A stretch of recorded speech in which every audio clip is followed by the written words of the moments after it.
Good day. As I have said many times over the last couple of months, the main focus of this channel has inexorably become the conflict in Ukraine. However, that doesn't mean that events don't take place around the world, and we've had what looks like an important event happen in Brazil.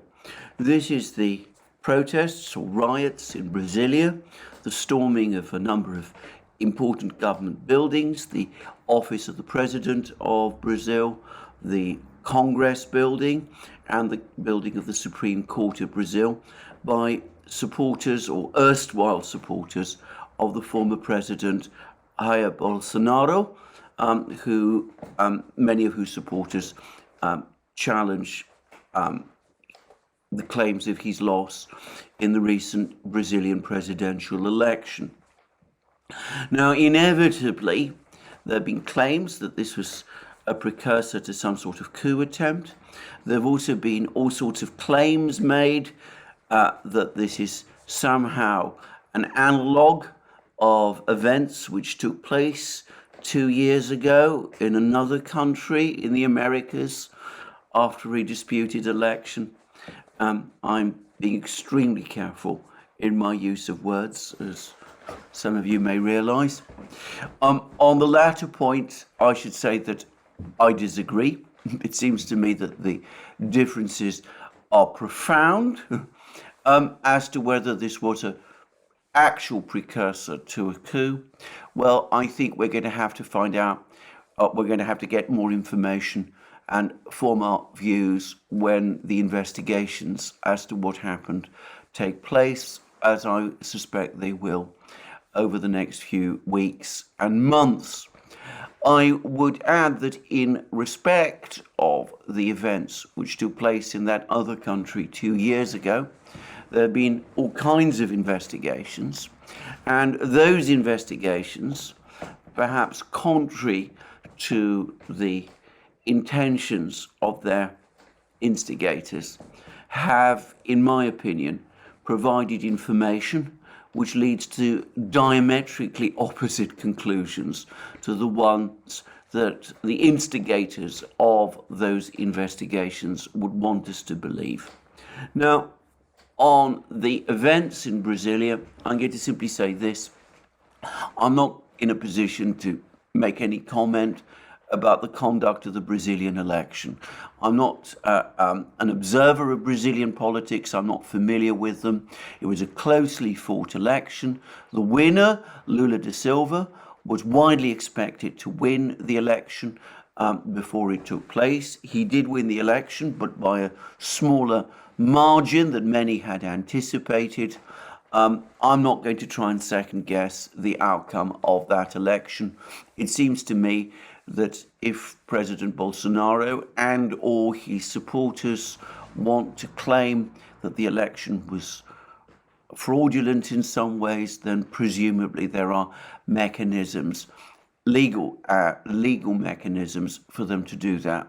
The second is that rioting, storming of buildings, property damage is something that should not happen in democratic law-governed states, and Brazil, to my mind, just about falls under that category. And violence anyway, political violence, is an abhorrent practice, and I have been watching these events in Brasilia with deep concern. And lastly, I will say that it does seem, for the moment, that whatever the intention was behind these protests, whether these happened in a kind of improvised way, as is possible, or whether they were indeed part of an attempted coup attempt, well, if it was the latter, it appears that the protests have failed. The security forces have remained loyal to the president, the actual President Lula da Silva, the president in office, and they do seem to be, as of the time of the making of this video, in the process of regaining control of the situation in Brasilia. Importantly, There is no sign that these protests have so far spread beyond Brasilia, and that makes it most unlikely, or so it seems to me, that this event is going to seriously threaten Brazil's stability or the government of Lula da Silva, at least in the short term. I am sure that at the Duran we will be doing making a further discussion of this program, of this issue. We will be going into it in a lot more detail. And if you want to know what our considered view about these events is, then I suggest that you keep an eye out on the Duran, where I've no doubt that a dedicated video to these extraordinary events will appear before very long. So that's all I'm going to say about these events in Brasilia, except to reiterate again that I have a deep horror of political violence. I always have done since my childhood, when I witnessed cases of extreme political violence in the Greece of the 1960s, and they have affected me ever since. I don't think that they lead to any good outcomes, certainly not in a country like Brazil with its extremely difficult history. I think that these events in Brasilia were a disaster for Brazil. Certainly they would be if they lead to more problems in the future.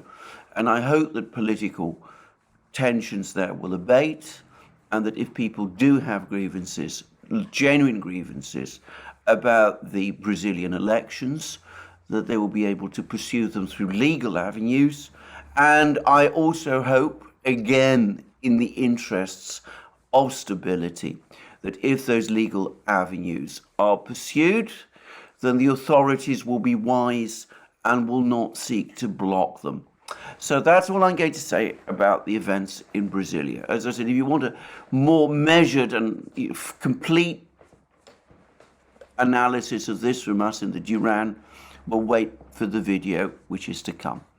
Now, that brings me back to my usual topic, which is Ukraine. But before I come to the topic of Ukraine, there is one further thing I want to say, which is that the events in Brazil point to an essential truth, and that is that the world, even though it was very much focused on events in Ukraine last year, throughout 2022, that is unlikely to continue for very much longer. Only a small proportion of the world's population is generally absorbed by the political conflict in Ukraine. Essentially, the collective West, the Russians, and the Ukrainians. The majority of humanity have many other problems and concerns which are more important to them than the events in Ukraine. And it is impossible to keep events around the world frozen and stopped whilst the European powers, if I can call them that, engage in their conflict in Ukraine. Sooner or later, something is going to happen which is going to take the focus away from Ukraine, and that will be a permanent redirection of focus. At that point, the whole dynamic of the conflict will begin to change again. And I am confident that that will happen at some point this year. It could be, it might even just be, despite what I said before, that if these events in Brazil lead to some bigger outcome there, longer term instability, it could be that it'll be in Brazil that this big event will happen. Or it could be perhaps in the Middle East, where again there's signs of a possible conflict with Iran. Or it could be in the Korean Peninsula, where all sorts of alarming and frightening things appear to be happening. Or it could be in some other part of the world where at the moment we're not anticipating or expecting anything major or big to happen. But sooner or later, something like that is going to happen. And at that point, well, we're not going to forget Ukraine, but it will become less important even to those, even to those of us who are spending most of our time discussing it. And that is something which the government of Ukraine, in particular, perhaps needs to remain conscious of. For the moment, they've been able to keep Western support on side, by and large. There's some doubts that are starting to grow in some Western capitals, and those doubts might increase over time. But most of the attention in the West is focused on Ukraine. The West becomes distracted by other things: Taiwan, Iran, Brazil. I hope not Brazil, but anyway, we shall see what other place. Well, there might be less interest in Ukraine, and that for the Ukrainians will be a very bad thing, perhaps even a fatal one. It may mean that there is less interest in Western capitals in shipping more and more weapons to Ukraine and more money to Ukraine, and keeping this extremely expensive and difficult conflict going on, as some people hope, indefinitely. Anyway, with all of that, let's now turn to the main topic of this program, at least for the time being, which continues to be Ukraine. Now, yesterday in my video, I discussed the latest military developments, and we have indeed been getting a great deal of information about more of the fighting in Soledar and Bakhmut. Now, it is now accepted, it is now confirmed that there is now continuing fighting going on in Soledar. Yevgeny Prigozhin, the head of the Wagner organization, which is leading the assault in Soledar, claims that there is now fighting going on for control of the administration building of Soledar, which is right in the center of the town. And I've seen a map. It's a very interesting map, or rather I should say not exactly a map. I think it's a satellite picture of Soledar, but one which on top, transposed on it, shows where the front lines are.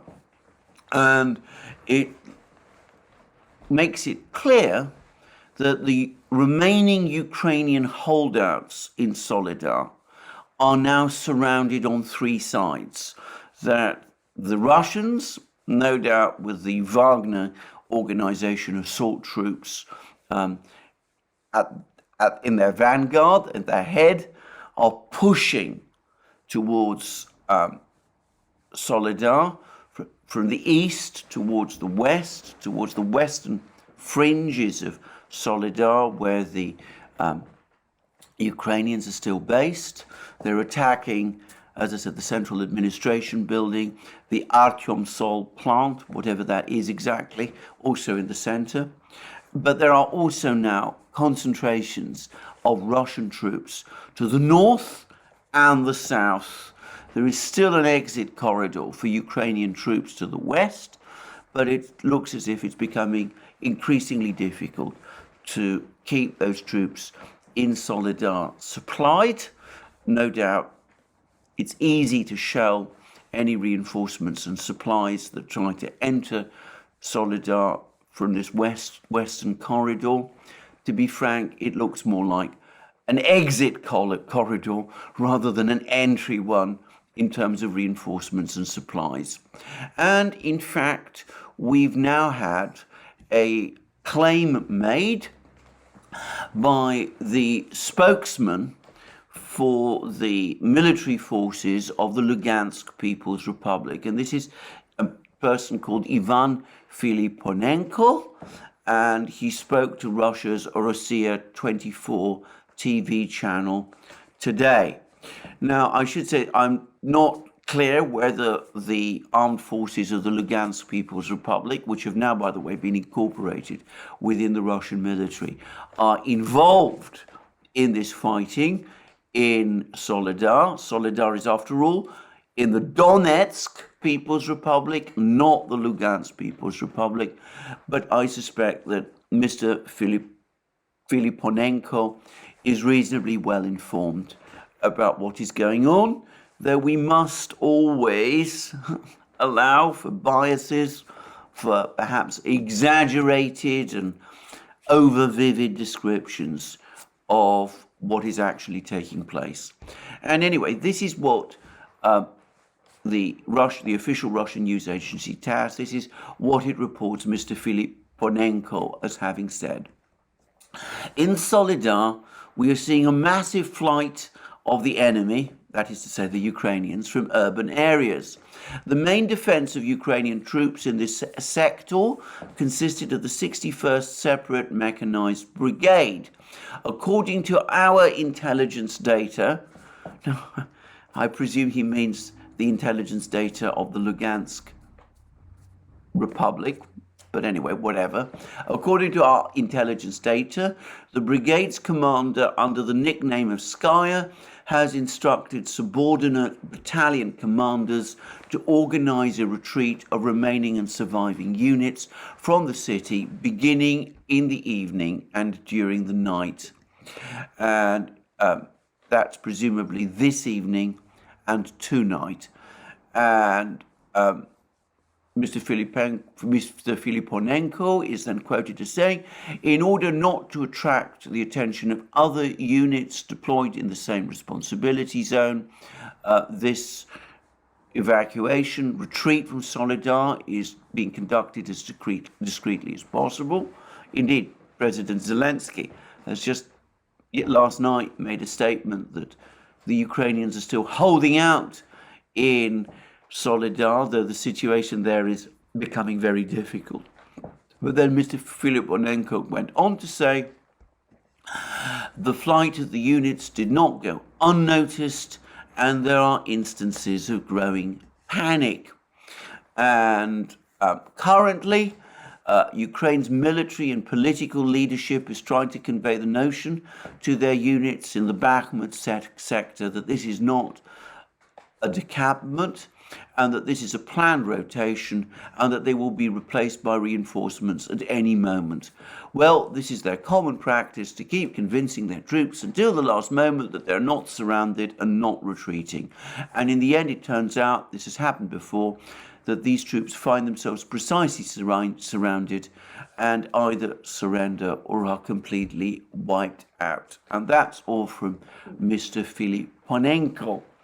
In the meantime, the Donetsk People's Republic, which is the regional authority, the Russian regional authority in this area, has now formally announced that Bakhmutsky, the western suburb of Soledar, the eastern suburb of Soledar,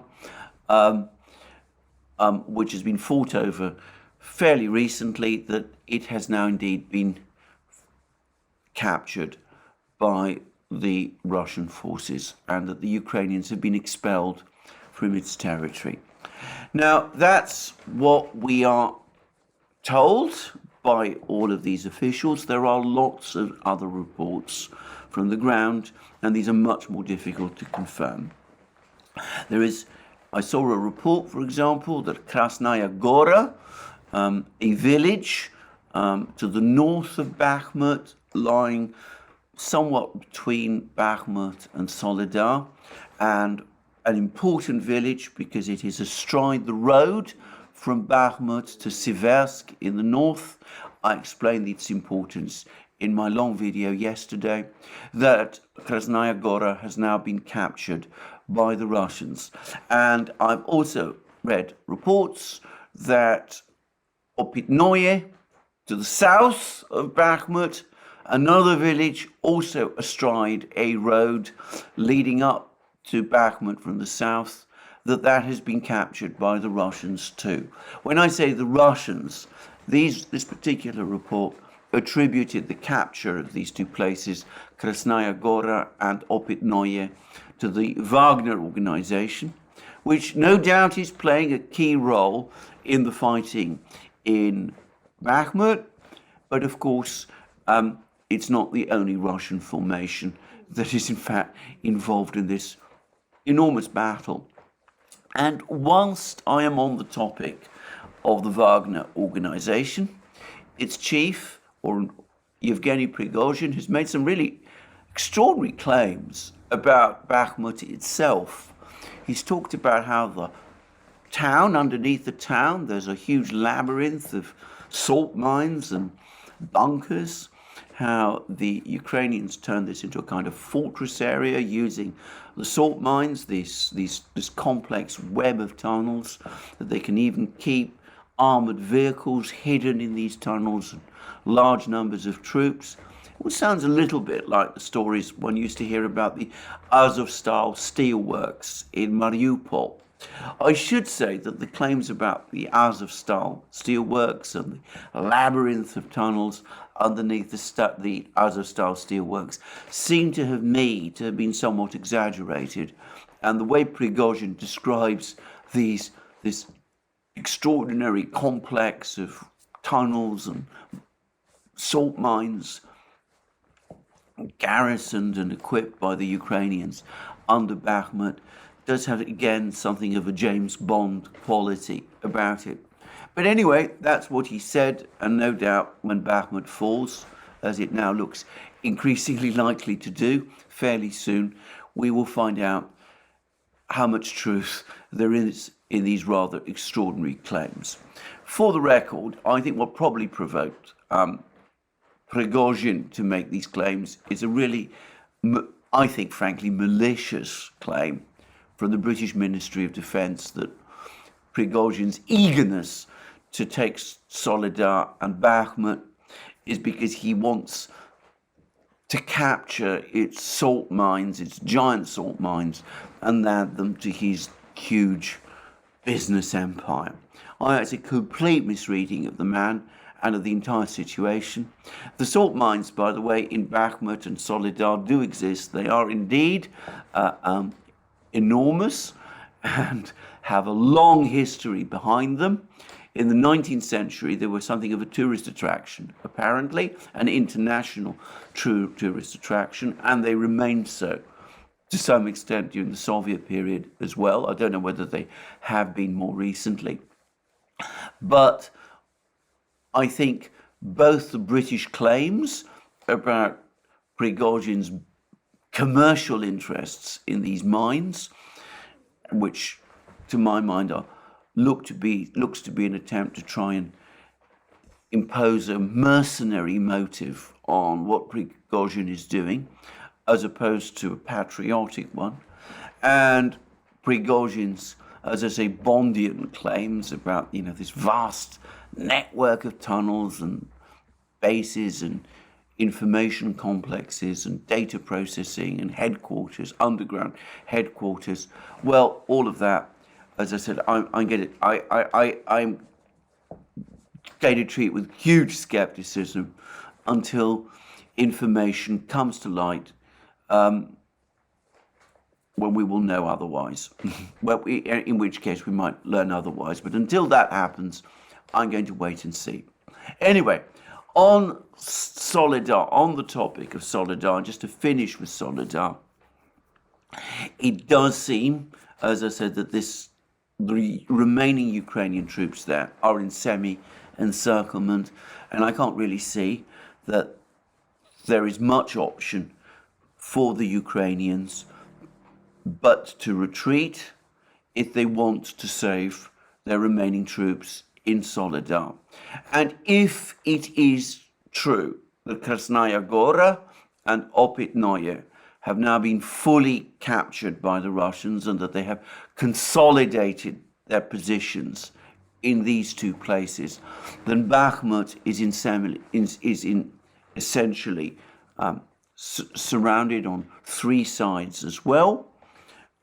Roads from the north and the south are now cut off. There's only one road left, one major road left, the one that goes into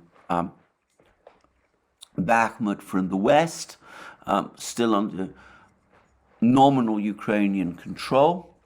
A Ukrainian telegram channel claimed that the village of Kleshchevka which approaches Ivanovka, which is the village astride this western road. The Kleshchayevka is now disputed, which looks like it means that the fighting is now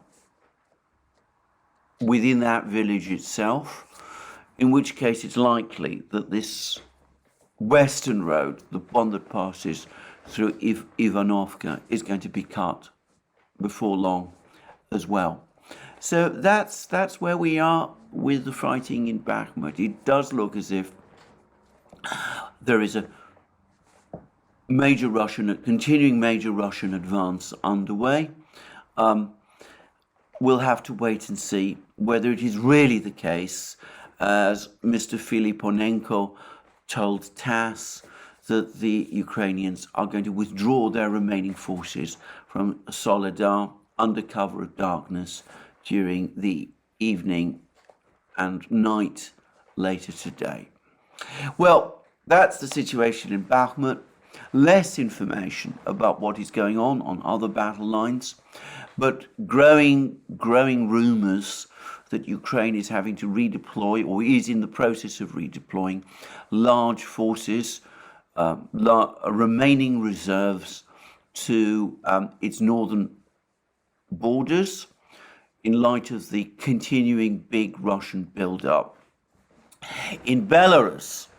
And perhaps rather ominously for Ukraine, the Belarusian authorities have now announced that there will be extensive exercises continuing in Belarus, and all airfields and airstrips and major airports will be closed during these exercises. And of course, that could mean that perhaps some kind of strike from Belarus south towards, well, who knows to where, is on the cards. But we don't know this for a fact. Again, we're going to have to wait and see. But what it is doing is, again, it's distracting the Ukrainians. It's obliging them to pull troops away from other fronts, including perhaps the Donbass front, maybe specifically the Kremenaya Svatovo front, perhaps pull troops back even from the Bakhmut front, where things are going so critically badly for them. There was, however, another report which said that the Ukrainians are trying to reinforce their forces around Vuhledar. They're building up forces around there. We'll just have to wait and see, firstly, whether that is true, and if it is true, what it means. Now, on diplomatic matters, we've just learned that the Chinese and Russian foreign ministers, this is the new Chinese foreign minister, the first important foreign minister that he has called is Sergei Lavrov, the Russian foreign minister, and no doubt the Russians are briefing this new foreign minister, this new Chinese foreign minister, about the situation in Ukraine. We're going to have to wait for more information about this call. I'm going to wait and see what the Russian and Chinese readouts have to say. But clearly the Russians and the Chinese continue to coordinate with each other. Now, I mention this call because a very interesting video of President Biden from 1997 has surfaced, in which Biden ridicules the idea of the Chinese and the Russians forming an alliance with each other in the event that NATO is expanded eastward. And he also goes on to poke fun at the Russians by suggesting that if that alliance with the Chinese fails, well, Russia should ally itself instead with Iran. Now, that was said by Biden in a facetious interview facetious speech he made back in 1997, backing NATO expansion. Well, we now see that events which he considered to be ridiculous back in 1997, a de facto alliance between China and Russia, a de facto alliance between Russia and Iran, rumors of a big supply, a big delivery of Russian Sukhoi 35 fighter jets to Iran in return for Iranian drones.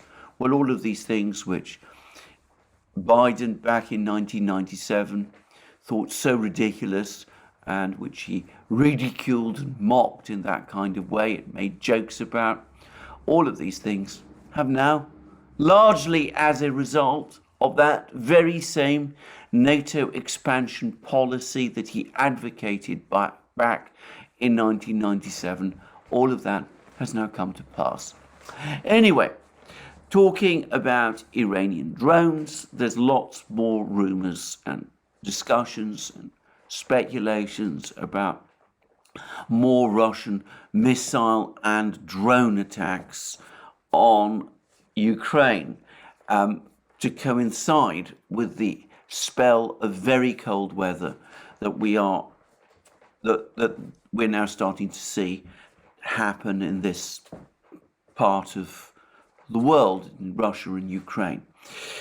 Well, we'll see whether that does take place, but on that topic, yesterday, the Russian Ministry of Defense claimed that in retaliation for the Ukrainian missile strike on Makeyevka that took place about a week ago, in which on New Year's Eve, when 89 Russian soldiers were killed as a result of that strike, well, the Russians have claimed that they've now carried out a retaliatory strike on 2 buildings housing Ukrainian troops, and that up to 700 of these troops have been killed.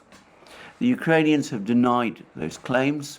There have even been reports that the Russian strikes missed the building that was supposedly being targeted, and that building was empty. But there are other reports, conflicting reports, which say that the photographs of this supposedly empty building, which the Russians missed, is not actually the building that the Russians attacked, and that the Ukrainians did indeed suffer heavy losses as a result of this strike. Now, I'm not going to say what is true here. I don't know what the truth is. I find the idea of a retaliatory strike appalling. I also find the idea of 700 people being killed in their sleep appalling as well.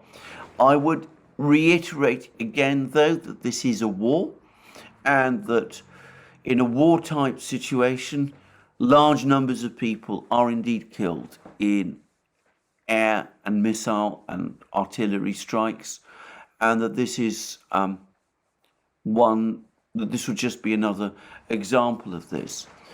Let me repeat again, I don't know what actually happened, but there have been other cases when the Russians have carried out missile and artillery and air strikes on Ukrainian barracks, and where apparently many more Ukrainian troops have been killed than Russian troops were killed in the Ukrainian strike on the building in Makeyevka.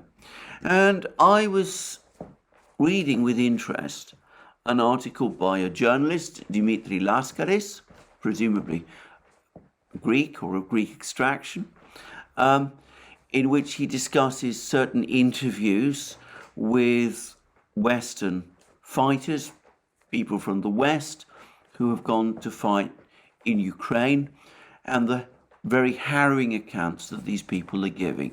And before I go on and discuss what Dimitri Laskaris says in this article, I just wanted to say that I've learned about this article from Jeffrey Roberts, the historian Jeffrey Roberts, who every so often provides extremely useful emails in which he provides links to articles that on the Ukrainian conflict, which he finds interesting, and very interesting they nearly always are. Well, I've always found them to be. Anyway, coming back to Dimitri Laskaris's article, this is just one extract from it. MacDonald, now this is the particular contractor, mercenary, call him whatever you like, I believe he's Canadian, who was fighting with Ukraine and is describing the events that he experienced in Ukraine. MacDonald describes a Russian strike on a Ukrainian military base. He explains that whereas the soldiers of the International Legion, that's to say the volunteers, contractors, mercenaries, call them what you will, were permitted to spread out their tents so as to reduce the risk of mass casualties in a missile strike, Ukrainian soldiers at a nearby military base were forced to keep their tents close to each other. The Russians dropped a thermobaric bomb on the tents at that base and killed about 135 Ukrainian soldiers. They apparently were all young officer recruits. 135 Ukrainian soldiers killed in one Russian strike. Well, I don't know whether that's true, but MacDonald, whoever he is, a Western eyewitness, or at least maybe he wasn't an actual physical witness of this, but he is a Westerner who fights with the Ukrainian army or has fought with the Ukrainian army. It is he who is reporting it. This is not coming from Russian sources. He is claiming that 135 Ukrainian soldiers, young officer recruits, were killed by the Russians in one single strike. And there have been dozens of them like this. The Russians routinely claim that they kill 50, 100, 150 Ukrainian troops in strikes like this. And here we see one Western volunteer apparently corroborating that. Note that there have been no Western or Ukrainian reports, official reports. There's been none in the Western media or from Ukrainian sources corroborating or discussing or reporting this strike that MacDonald refers to and which Mercouris is writing about, which allegedly killed 135 Ukrainian soldiers, young officer recruits, even though that is significantly more than the 89 Russians killed in Makeyevka. As I said, there is nothing unusual or extraordinary about the Makeyevka strike, except that it was Russians who got killed in it. The Ukrainians, so it seems, experienced this sort of horrific thing. Well, perhaps not every day, but very often over the course of this terrible war. Now, I say all of that because, of course, we've seen examples of attempts being made by the Western powers to keep this war going. And I'm just going to return briefly to the topic of the Bradley infantry fighting vehicles, the 50 of them provided by the United States, and the 40 Marder infantry fighting vehicles provided by Germany. Now, it seems that the Germans are having difficulty finding spare Marders that they can supply to Ukraine that are in working condition. No doubt they will eventually. They will patch them up. It means, however, that Ukraine is going to get 40 German Marders patched up condition. As I said, these are heavyweight vehicles. They weigh over 30 tons, reportedly. And of course, the Bradleys weigh 28 tons.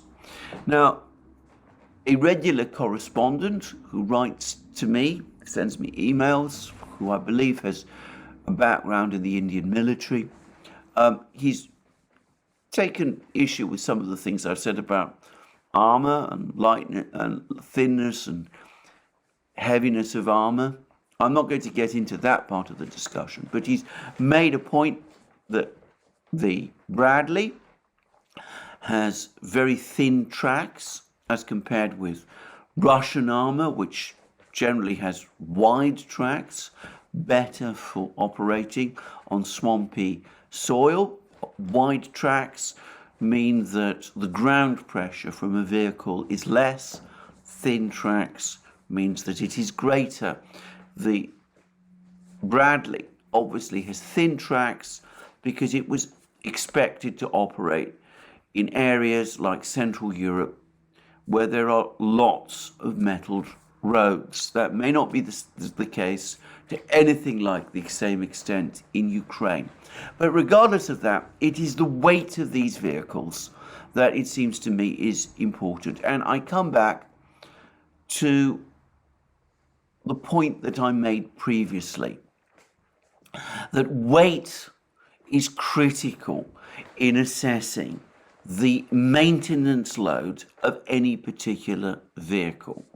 And I just did a check, and I found that whilst the Marder does indeed weigh more than 30 tons, so it's going to be a difficult vehicle to maintain on the battlefields, and it's probably going to be made even more difficult by the likelihood that these Marders that are going to be delivered to Ukraine are going to be just patched up machines.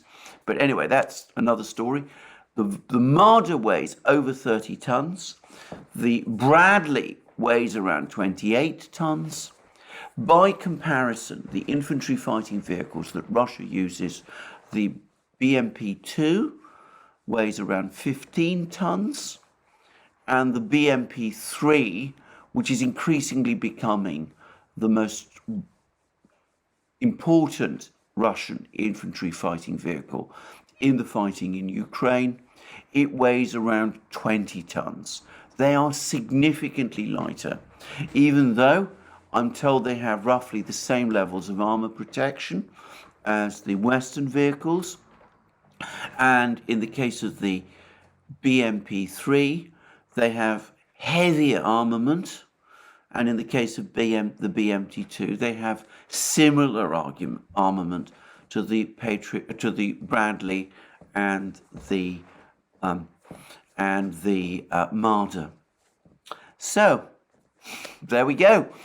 The Russians obviously have had to make certain compromises in order to keep the weights of their vehicles down. I'm told that Russian vehicles like the BMP-2 and the BMP-3 are far less comfortable than the Marders and the Bradleys. I'm also been told by any number of people that one of the problems with the Bradley is that it's a rather tall vehicle, as it needs to be in order to house American soldiers, and in the levels of conditions that Western soldiers expect, Russian soldiers have to put up with much harsher conditions. Of course, that does have an effect. It means that soldiers coming into battle on Bradleys and Marders are going to be, shall we say, more rested than Russian soldiers coming into battle from BMP-2s and BMP-3s. But the fact remains that the height of the Bradley makes it an easier target. So it's much more heavy than the Russian vehicles, perhaps not particularly well adapted to these conditions, and the same applies to the Marder as well. And I've been hearing a cascade of news as well, that all of the wild talk of a few days ago about supplies of Leopard 2 tanks to Ukraine, well, it seems to have ebbed away. Germany is now saying that it has no plans for the moment to send Leopard 2s to Ukraine. Poland is saying that it can only send symbolic numbers of Leopard 2s to Ukraine. Apparently only two. That's the sum total of the number of Leopard 2s that Poland can afford to send to Ukraine. The United States has categorically ruled out sending Abrams tanks to Ukraine. And again, I've been looking at some of the specifications of the Leopard 2. Apparently, it also weighs around 70 tons, like the Abrams. And again, like the Abrams, strong and effective tank, though it is alleged to be, which I'm sure it is, by the way, it's going to be very difficult for Ukraine to keep it operating in the very difficult conditions of the Ukrainian battlefield. Well, alongside the armored vehicle deliveries to Ukraine, it seems that Germany has also agreed to provide a single Patriot battery to Ukraine alongside the American Patriot battery. And there's now pressure on the United States for France and Italy to send some of their Aster surface-to-air missiles to Ukraine as well. Now, the Aster is an interesting system because it's apparently, in some respects, what some people think, that it's actually a better system than the Patriot. Like the Russian S-400 and S-300 systems, the Aster uses more than one missile, or to be precise, it uses a short range, a missile that's developed for short range, and then it uses the same missile but with a booster so that it can intercept more effectively long-range targets. And no doubt it's got good radar kits and all of that, so it's no doubt an effective and modern system. Trouble is, there are not many of them. By some reports, I've seen that France has about 10 batteries of these things, and Italy has just 5.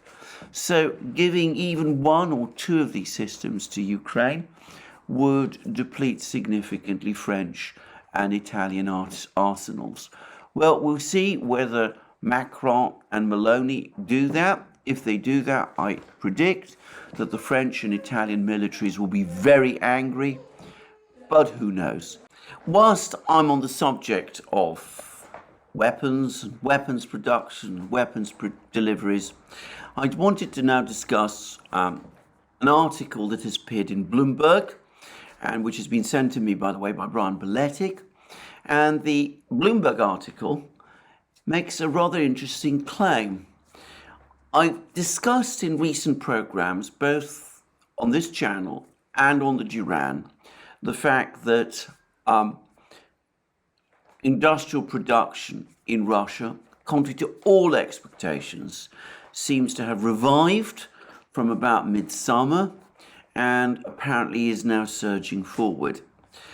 This article on Bloomberg claims that the reason that this is happening is because of a big increase in Russian arms production. That in fact, parts of the Russian civilian economy, the parts of Russian industry that are producing for the civilian economy are in decline, and that the only reason why we're seeing an overall increase in Russian industrial production is because the military industrial companies are stepping up their supplies. And it particularly focuses on the fact that there's one statistical indicator published by Rosstat, that's the Russian Statistics Bureau, which talks about metal products, finished metal products. That has seen a sharp increase, and this supposedly, also Bloomberg assumes, covers weapons production. Well, what is one to make of this? The first thing I'm going to say about this is that Bloomberg is not, I'm sorry to say, a fully reliable source. A few weeks ago, I got myself into, I made a major mistake in that I assumed that an article that Bloomberg published, which claimed that there'd been a collapse in Russian oil exports, that Russian oil exports in December had contracted by an astonishing 54%. I assumed that that article was factually true. It turned out that it wasn't. In fact, it turned out that that article was completely wrong, and all theories and assessments and deductions and inferences based upon the data provided in that article was simply wrong. And if we go back to this particular Bloomberg article, of course, the thing that immediately stands out is that it's speculative. It's making assumptions about Russian industrial expansion, but it doesn't actually have the underlying figures. It doesn't know, for example, what finished metal products means. It's speculating that finished metal products covers industrial production, industrial production for military purposes, for tanks and munitions and that sort of thing. So it is, to some extent, it is already a speculative article.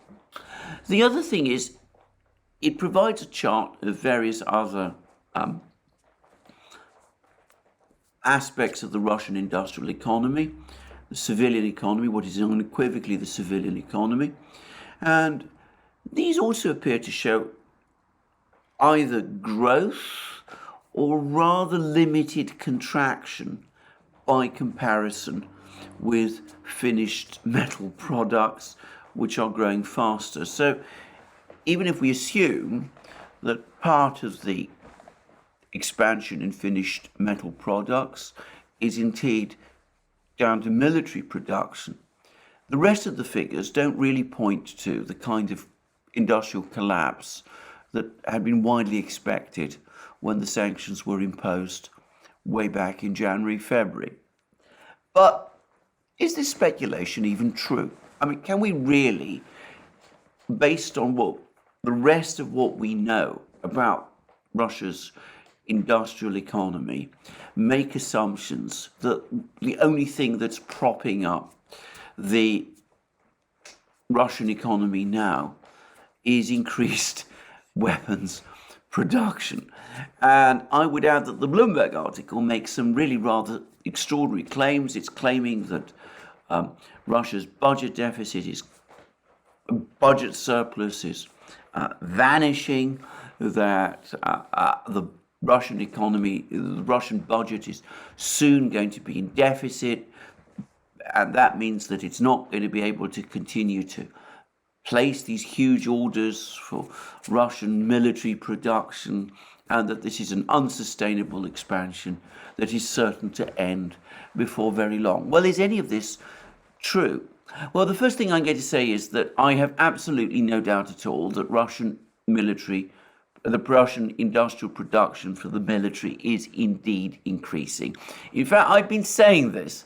Now, note that it's been discounted to a great extent by Western reporters. They've all been claiming that the sanctions have crippled Russian industry, they've crippled Russia's military industry, that Russia can't produce drones or artillery shells or all of these products in anything like the scale needed because they're out of microchips and all that sort of thing. Now, I've discussed this at length. I'm probably at some point going to do a dedicated program about this. I've received a huge amount of information specifically from one exceptional authoritative source about microchips, which really does deserve its own program.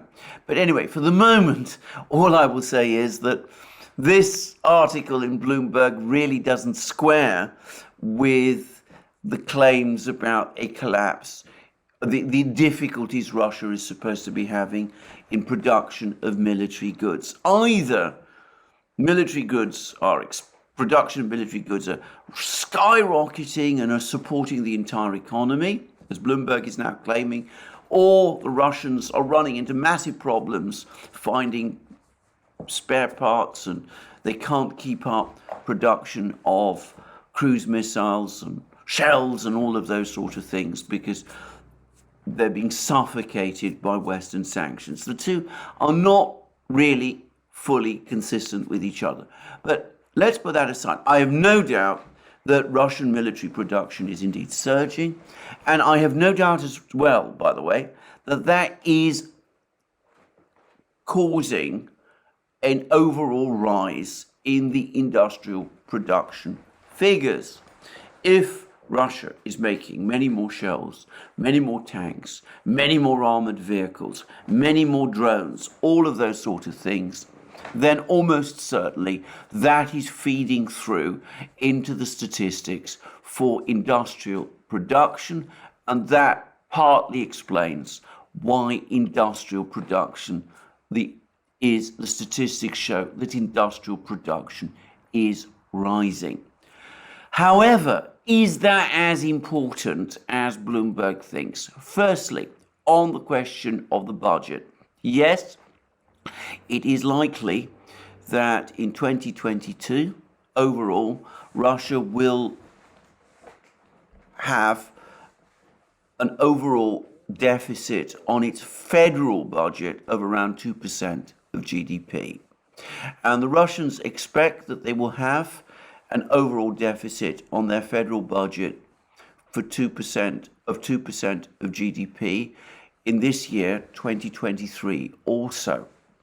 However, a number of things need to be said about that. Firstly, the federal budget is only a part of what the Russians call their consolidated budget, the budget that brings together all revenue from every source and then divides it up between the federal government, which of course is the part of the government that covers arms production, and local governments, the regional governments, the governments of the various regions, which also, of course, are major spenders. And from what I can understand, certainly the consolidated budget was in surplus in 2022. I'm not sure whether it will be in 2023 as well. But let's come back to this. A 2% deficit of the Russian budget is not a problem for Russia. A 2% deficit would be considered quite small at the moment. In the West, I mean, doesn't come close to matching some of the enormous deficits that we've seen Western economies have to struggle with. And of course, the argument you have historically heard is that yes, the Russians might have much smaller deficits than Western governments routinely have, but the Russians can't finance their deficits because they don't have the depth of reserves, the depth in their financial system that Western countries do. But in fact, what we have seen is the opposite. When Russia does run into deficit, they have no difficulty covering their deficits, provided their deficits are kept within reasonable limits. Firstly, they have significant reserves in the National Welfare Fund, their sovereign wealth fund, and those reserves are still there. They haven't drawn on them to any great extent in 2022. Whether they will in 2023 remains to be seen. But more importantly, Russia has, over the last couple of years, shown that it can float bonds, so-called OFZs, ruble bonds, within the Russian financial markets, and that those OFZs, those bonds, are easily funded through those Russian financial markets, that there are plenty of Russian buyers in Russia, banks, financial institutions, which will buy these OFZs. And in fact, it's clear that over the last 10 years, and especially since 2014, there has been a dramatic revolution in the sophistication of the Russian financial system, which now makes it fully able to support these rather small deficits, 2% of GDP, that the Russians are running. So if there is a big increase in military production, doesn't mean that because Russia is going to run a deficit this year and a deficit last year of perhaps 2% of GDP, that Russia can't fund it. And besides, we don't know for certain that Russia is going to have a deficit in this year. It very much depends now on what happens in international energy markets. If oil prices start to rise dramatically in the later part of 2023, as many expect, then given that the deficit in 2023 is likely to be only 2% according to Russian estimates, well, a relatively small rise in oil prices could wipe that deficit out entirely. But is it even the case, coming back to the big question, that this rise in Russian armaments production is the single part of the rise in industrial production in Russia, and that it is supporting the entire economy? Well, I think that is almost certainly massively exaggerated. Overall, we are seeing, and this is now, I think, widely acknowledged to be broad-based, a recovery, a stabilization, and then a recovery in Russian industrial production. We're seeing a revival in the car industry. We're seeing expansion in the aircraft industry. We hear that all kinds of other suppliers of goods and heavy goods are restarting production or increasing production after the declines in the start of 2022. It is not and cannot be only military production that is supporting these figures. So, to come back to that Bloomberg article, yes, it's picked up on a small truth, but it has wildly exaggerated it, as I'm sorry to say Bloomberg now shows increasing signs of doing, alongside much of the other mainstream media, in order to give the impression that these sanctions are being much more effective than they really are. In other words, they've taken undoubted evidence of an increase in Russian industrial production for military purposes. And instead of recognizing that as a sign of economic strength, which is what it is, they're trying to reinterpret it and make it look like a sign of economic weakness going on further down the line, which it self-evidently is not. The fact that the Russians have been able to increase military production, that they've been able to fund doing it, that they can do it despite declining inflation and with a relatively small budget deficit, which they're, as I said, easily able to cover, all of that points not to military production being unsustainable, and in the meantime propping up the entire economy. It points again to the scale, sophistication, resilience, and size of the overall Russian economy being much greater than Western analysts had believed. Anyway, I hope that's all clear. This is where I end. Another long video, I'm afraid, on top of my many others. To remind you again, you can find all our videos, my videos, Alex Christophorou's videos, Duran videos on our various platforms, including Locals, Rumble, BitChute, ODYSEE, Rockfin, and Telegram. You can support our work via Patreon and Subscribestar. Links under this video. You should remember to check out our shop, where we have great merchandise for you. Magic mugs, hats, hoodies, t-shirts, sweatshirts, all those great things. And last but not least, if you've liked this video, please remember to tick the like button and to check your subscription to this channel. Thank you for joining me again today. More from me soon.